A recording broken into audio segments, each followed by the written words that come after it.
Yes hello friends, we are active now guys. आज के इस वीडियो सेशन में अपन बात करेंगे आपके बीएसटीसी डीएलएड फर्स्ट ईयर से रिलेटेड जो भी हमारा कंप्यूटर जो सब्जेक्ट होता है उसमें, यानी कि 2023-24 में जो प्रश्न छपने वाले हैं। जी हाँ साथियों, मैं बात करता हूँ मतलब कि जो पिछले जो प्रश्न मतलब कि पिछले जो सालों में जो प्रश्न आए हुए हैं उनको मिला करके तथा इस वर्ष जो महत्वपूर्ण जो प्रश्न होने वाले हैं उन सारों को जोड़ करके लिए एक मॉडल पेपर तैयार किया गया है। ठीक है साथियों, उसमें अपन बात करेंगे कि कौन कौन से प्रश्न हैं जो महत्वपूर्ण है जो एग्जाम में छप सकते हैं। जी हाँ साथियों, मैं बात करता हूँ उन्हीं प्रश्नों के बारे में। तो चलिए बगैर देरी के इस वीडियो की शुरुआत करते हैं और उन प्रश्नों के बारे में जानते हैं बिना किसी बकवास के। सीधी बात, नो बकवास। बात कर लेते हैं क्वेश्चन नंबर फर्स्ट के बारे में साथियों। देखिए, सबसे पहले आपको ध्यान देना कि ये है एक मॉडल पेपर। कोई भी मतलब कि ऐसे हम नहीं कह रहे कि भाई ये का ये छपेगा, लेकिन संभावना है कि इसमें से क्वेश्चन आने वाले हैं। ठीक है, तो क्या है कि ये वाला है एक मॉडल पेपर जो कि परीक्षा की दृष्टि से महत्वपूर्ण होने वाला है। ठीक है, इस प्रश्न पत्र में केवल वही प्रश्न लिए गए हैं जो कि परीक्षा की दृष्टि से महत्वपूर्ण होने वाले हैं तथा इसमें जो महत्वपूर्ण जो प्रश्न होंगे, यानी कि उन प्रश्नों में और भी डिटेल जो आपको ऐड करनी है वो हम आपको बताएंगे कि कौन कौन सी डिटेल है जो आपको ऐड करनी है। ठीक है साथियों, तो चलिए बात कर लेते हैं क्वेश्चन नंबर फर्स्ट की ओर कि शिक्षा की तकनीकी व शिक्षा में तकनीकी के दो उदाहरण बताओ। ठीक है, क्वेश्चन नंबर फर्स्ट हमारे सामने शिक्षा की तकनीकी व शिक्षा में तकनीकी के दो उदाहरण बताओ।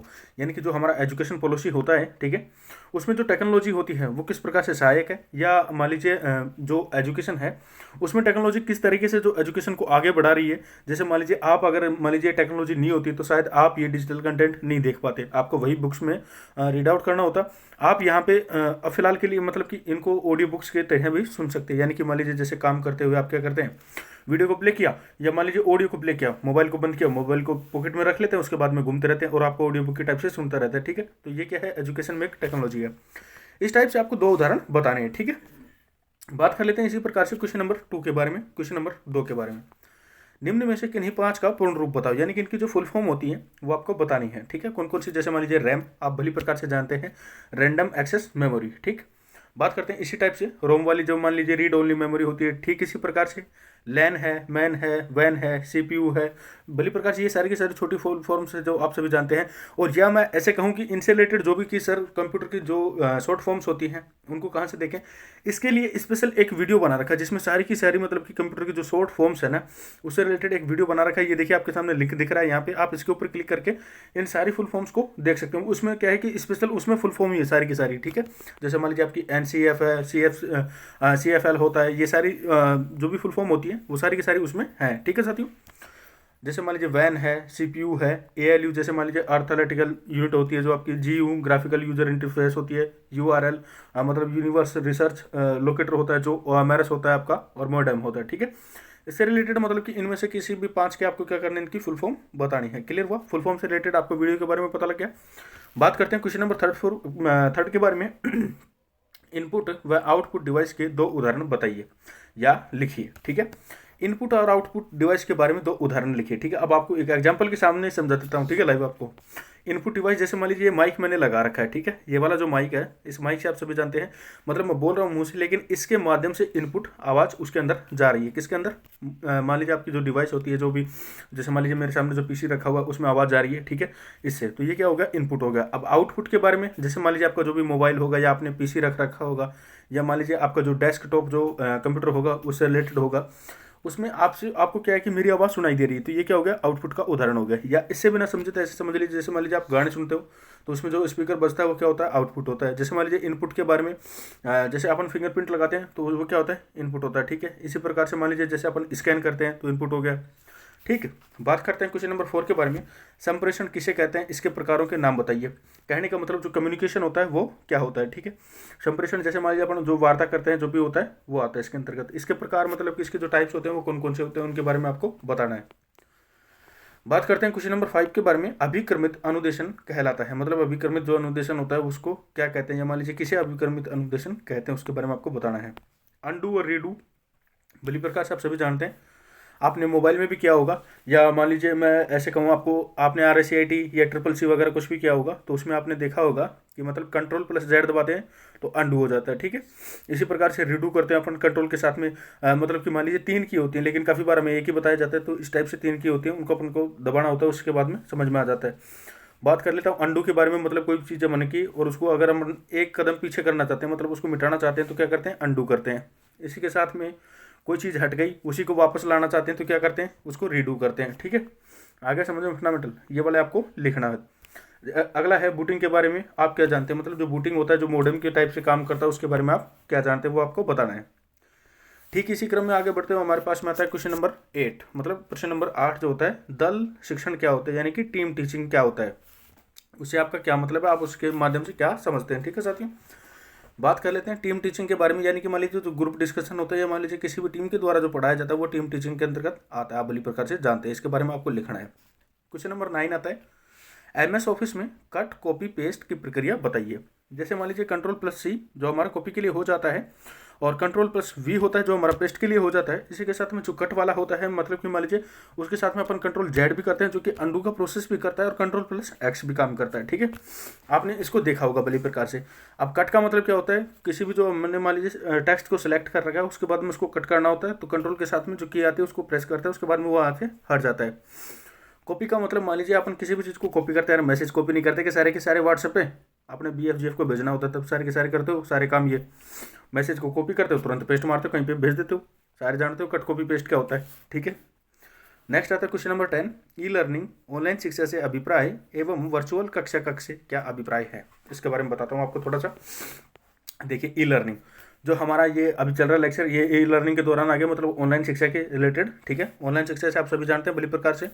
वर्चुअल कक्षा कक्ष यानी कि जो इस टाइप का क्लासरूम हो जो कि ऑनलाइन पद्धति के माध्यम से ही डिजाइन किया गया हो। जैसे मान लीजिए उसी क्लासरूम में आपको डिजिटल बोर्ड भी मिले, डिजिटल पैनल मिले, ये सारे के सारे क्या होते हैं, वर्चुअल के अंदर आते हैं। ठीक है, बात करते हैं क्वेश्चन नंबर 11, कंप्यूटर का परिचय, कार्य पद्धति, गुण दोष लिखो। देखिए कंप्यूटर का परिचय और कार्य पद्धति और गुण दोष, इससे रिलेटेड मतलब कि एक शॉर्ट्स मैंने डाल रखा है कि कंप्यूटर से जुड़ी हुई महत्वपूर्ण जानकारियाँ, उसको आप जाकर के चेकआउट करना। उसमें आपको कंप्यूटर से रिलेटेड 5-7 बातें हैं जो महत्वपूर्ण है वो देखने को मिलेंगी, और आपको वहाँ पे डिजिटल बेस्ड एक शॉर्ट्स मिलेगा, बहुत अच्छा लगेगा आपको, एक बार जाकर के आप उसको चेकआउट करना। देखिए कंप्यूटर का परिचय मतलब कंप्यूटर के बारे में बेसिक जो जानकारी है वो आपको बतानी है कि भाई कंप्यूटर के फादर हैं वो कौन है और कंप्यूटर किस तरह से काम करता है, वो सारी सारी बातें मतलब मैंने शॉर्ट्स में बता रखी है, आप वहाँ पे भी देख सकते हैं। इसकी कार्य पद्धति मतलब कैसे कैसे काम करता है, इसके गुण दोष मतलब इसके अंदर क्या कमियां हैं। जैसे मान लीजिए कमियां तो क्या है, सबसे पहले मेन कमी तो यही है कि भाई ये अपने हिसाब से सोच नहीं सकता, आदमी खुद के हिसाब से सोच सकता है, उसको तो जैसे डाटा देंगे वैसे काम करेगा वो। ठीक है, ये उसका दोष हो गया। गुण क्या है, मान लीजिए आदमी जितना कैलकुलेटर के माध्यम से जितना काम कर पाता खुद से माइंड से सोचने में, उससे बड़ी संख्या को क्या कर लेता है, कंप्यूटर कर लेता है। लेकिन बात यह है कंप्यूटर एक निश्चित संख्या तक ही कर सकता है, आदमी का जो दिमाग होता है वो बहुत लंबी दूर तक कर सकता है। ठीक है, ये ध्यान रखते हैं। क्वेश्चन नंबर 12 आ रहा है, मल्टीमीडिया क्या है। जैसे मान लीजिए आपने काफ़ी बार सैमसंग का, या मैं ऐसे कहूँ, देखिए किसी भी कंपनी का मैं यहाँ पे नाम नहीं लेना चाहता क्योंकि बात यह है उसमें कॉपीराइट या ब्रांड प्रमोशन इत्यादि जब आ जाता है। ठीक है, इस वजह से आपको बता देना चाहता हूँ मैं। पहले मान लीजिए जैसे कीपैड वाले जो मोबाइल चलते थे जिसमें म्यूजिक, ऑडियो और फोटो वाला जो ऑप्शन आता था, उसमें अपन क्या करते थे, मल्टीमीडिया या गैलरी होता था। ठीक है, वो वाला मल्टीमीडिया सेम है। ठीक है, यहाँ पे क्वेश्चन नंबर 13 आ रहा है, यहाँ प्रश्न नंबर 13 आ रहा है, सूक्ष्म शिक्षण यानी कि माइक्रो टीचिंग, वह चक्र जो होता है, मतलब कौन सा चक्र होता है, जो मैं ऐसे कहूँ कि जो माइक्रो टीचिंग जो होता है, सूक्ष्म चक्र होते हैं बोलते हैं जिसको, उसको समझाइए। ठीक है, अब उसको किस तरीके से समझाना उसके बारे में आपको बताता हूँ। ठीक है, बेसिक चीज़ें कैसे सूक्ष्म शिक्षण माइक्रो टीचिंग से रिलेटेड एक वीडियो और भी पढ़ा, आप उसको जाकर के चेकआउट कर सकते हैं। वो ये होता है मतलब कि जिसमें बारीकी से कोई भी जो शिक्षण करवाया जाता है वो आता है। जैसे मान लीजिए आप इंटर्नशिप के दौरान जाते हैं आपकी स्कूल के दौरान, ठीक है, उससे पहले आपकी जो कॉलेज में आपको ट्रेनिंग दी जाती है वो क्या होता है, माइक्रो टीचिंग होती है। ठीक है, एक होता है इसी प्रकार से मैक्रो टीचिंग, वो भी वहीं पे पढ़ाई जाती है। ठीक है, बात कर लेते हैं MS Word, MS Excel, MS PowerPoint का कार्य क्या है, या इससे मतलब कि कौन से कार्य हैं जो होते हैं। ठीक है साथियों, MS वर्ड को आप भली प्रकार से जानते हैं। MS वर्ड के 7 वर्जन आ चुके हैं, या कहीं पर 6 वर्जन भी देखने को मिलते हैं, कहीं पर 5 वर्जन भी देखने को मिलते हैं अपने को। जैसे मान लीजिए MS वर्ड 2007 है, MS वर्ड 2008 है, 2009 है। ठीक है, MS एक्सेल मतलब कि मान लीजिए बैंकिंग सेवा में ऐसे काम आता है। MS पावर पॉइंट जैसे मान लीजिए मेलिंग वगैरह के लिए काम आता रहता है, आप भली प्रकार से जानते हैं चीज़ों को। शिक्षा के क्षेत्र में इंटरनेट का उपयोग लिखिए, इस वाले को भी बताना पड़ेगा क्या, ये तो बहुत ईजी है यार, सारे के सारे जानते हैं उसको। शिक्षा के क्षेत्र में इंटरनेट का उपयोग मतलब कोई भी चीज़ है जो अपन उस चीज़ को ढूंढना चाहते हैं तो तुरंत मिल जाती है, कोई भी डाउट होता है तो उसको स्कैन करके फोटो भेजते हैं, तुरंत तो सोल्यूशन मिल जाता है। ठीक है, ये सारी की सारी चीज़ें हो गई, मतलब हमारी शिक्षा आसान हो जाती है इसके माध्यम से। बात करता हूँ इसी से आगे, मतलब क्वेश्चन नंबर जो हमारा 16 आ रहा है। ठीक है, वो क्या है, किन्हीं दो पर टिप्पणी लिखो, मतलब इनके ऊपर आपको कमेंट लिखना है। ठीक है, वो क्या है, ईमेल आईडी कैसे बनाएं। साथियों आप भली प्रकार से जानते हैं ईमेल आईडी सारों के सारों ने यूज कर रखी होगी, एक भी ऐसा नहीं बच रहा होगा कि जिसने ईमेल आईडी नहीं बना रखी अपनी। ठीक है, जीमेल तो जीमेल बनती है वैसे ही सेम बनती है आपकी ईमेल, ठीक। कंप्यूटर हैकिंग, ये वाला आपके सिलेबस से आउट ऑफ मतलब माइंड से बाहर है, इस वाले को सोचना भी मत। आपको बस खुल ओनली फॉर इतना याद रखना है कि इससे क्या क्या हानि होती है। ये ऐसे नहीं है कि इसका कोर्स करने लगा जाओ सारे सारे जाके वहाँ पे, ठीक है। और सी वाला है ऑपरेटिंग सिस्टम तथा कंप्यूटर वायरस, मतलब कि कंप्यूटर जो वायरस होता है वो किस तरीके से कंप्यूटर में काम करता है, ठीक है। और नेक्स्ट है डी प्रोसेसर, वर्ड प्रोसेसर, ठीक है, शब्द संसाधन, इसके बारे में बताता हूँ कुछ वर्ड प्रोसेसर के बारे में। बताने को तो हैकिंग के बारे में बता सकता हूँ, ऑपरेटिंग सिस्टम कंप्यूटर वायरस के बारे में भी, लेकिन बात ये यहाँ पे वर्ड प्रोसेसर। वर्ड प्रोसेसर का मतलब ये होता है, जैसे मान लीजिए अपन कॉपी पेस्ट किया, ठीक है, उसमें जैसे 587 वर्डों को आपने कॉपी कर दिया, 587 वर्ड्स को, ठीक है ना, 587 वर्ड्स को आपने कॉपी किया, उसके बाद में कहीं पर भी जाके पेस्ट कर देते हैं, ये वर्ड प्रोसेसिंग के दौरान आता है, ठीक है। कंप्यूटर हैकिंग का बताता हूँ आपको, जैसे मान लीजिए वायरस होता है कुछ भी, उसको किसी भी कंप्यूटर के द्वारा लिंक के माध्यम से या कोड के माध्यम से साझा कर दिया जाता है, और उसके बाद में जो उसकी खुफिया जानकारी होती है उसको चुरा लिया जाता है, ठीक है, वो सारा इसके अंतर्गत आता है। ऑपरेटिंग सिस्टम या कंप्यूटर वायरस क्या होता है, ऐसा मान लीजिए ऐसे कहें कि जो अनावश्यक चीज़ें होती हैं, इस टाइप से बना हुआ कोई भी लिंक होता है जो कंप्यूटर के अंदर प्रवेश होता है, और उसके बाद में कंप्यूटर को क्या होता है, अपने इशारों पे नचाता है, ठीक। निम्न पर टिप्पणी लिखो, इनके बारे में कमेंट लिखना है। हाइपर लिंक तथा वर्कबुक, ठीक है, यह हाइपर लिंक चलता है जो कि MS डोज के अंतर्गत आता है, जिसके अंदर क्या होता है, पेज को कहीं पर भी मिलान करना चाहते हैं, या मान लीजिए उसके अंदर अपन करते हैं, जैसे मान लीजिए कहीं पर अपने टेक्स्ट डाल दिया कि कल से यहाँ से काम करना है, ठीक है, वहाँ पे आप नोट डाल के छोड़ देते हैं, अपने आप से उस पेज को खोलोगे तो चाहे आपका 700 पेज के बाद में भी वो जहाँ पे हाइपर लिंक आपने लगाया ना वहीं पे जाके खुल जाएगा, ठीक है। Audio video script audio video script क्या होता है, जैसे मान लीजिए वीडियो बनाने से पहले आपने कोई चीज़ के बारे में सोचा और उसके बारे में लिख लिया कि भाई मेरे को ये बोलना है वीडियो बनाने से पहले, ठीक है, तो उन चीज़ों के बारे में जो आपने सोचा है उसको क्या बोलते हैं, स्क्रिप्ट बोलते हैं। उसको आपने अगर किसी पेपर पे लिख दिया, किसी बोर्ड पे लिख दिया, तो वो क्या आता है, स्क्रिप्ट के ड्यूरेशन आता है, ठीक है। ऑडियो स्क्रिप्ट और वीडियो स्क्रिप्ट में अंतर क्या है, जैसे मान लीजिए वीडियो स्क्रिप्ट आपके सामने चल रहा है, और ऑडियो स्क्रिप्ट में क्या होता है, जैसे मान लीजिए फेस विजुअलाइज नहीं होता है या वीडियो नहीं होता है, उसको खाली सुन सकते हो, ठीक है, देख नहीं सकते हो।